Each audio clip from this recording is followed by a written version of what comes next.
world a better place has become the rallying cry for many, from housewives to presidents. But in our obsession to create a new reality, aren't we losing sight of the one that we have? Well, to discuss that, I'm now joined by philosopher, psychoanalyst, and one of the world's leading intellectuals, Slavoj Zizek. Mr. Zizek, it's so great to have you on the show. Thank you for this opportunity.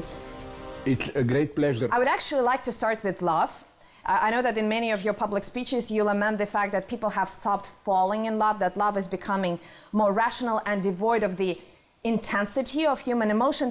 But I think quite the opposite thing is happening with hatred, because not only hatred is becoming more intense, but all the traditional safeguards like political correctness, education, no longer seem to be able to contain it. And I would like to ask you, how would you explain that?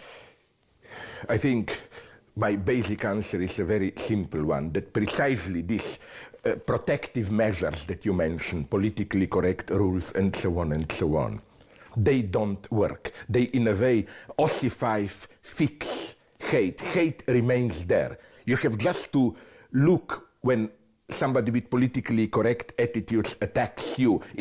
I'm not just making the primitive point that his very attack on you displays hatred, but how precisely the politically correct rules just enable you to oppress, to render invisible your hatred, but it's still there, transfixed. I think that again, to break the ice, in the sense of break this cold distance where we are brutally identifying the other with some racist cliches and so on. There is no direct way. We cannot, let's say we are of different races and each of us will say, oh, I know you are the victim of certain cliches. I think that what absolutely doesn't work, that would be my first paradox, is to say, let's drop the cliches and open up to the other the way he or she really is. Well, what if the opposite holds, that maybe the way to break the ice is to ironically play with cliches themselves.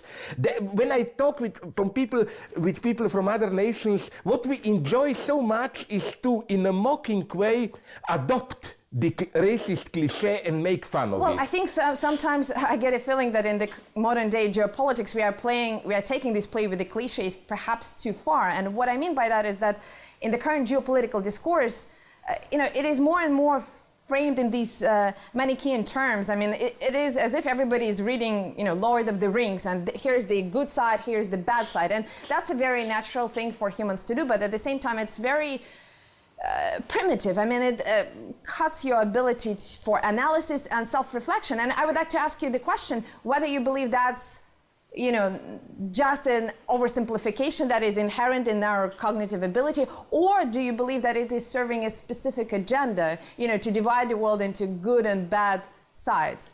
Yes, I totally agree with you, but I would just complicate it on one point.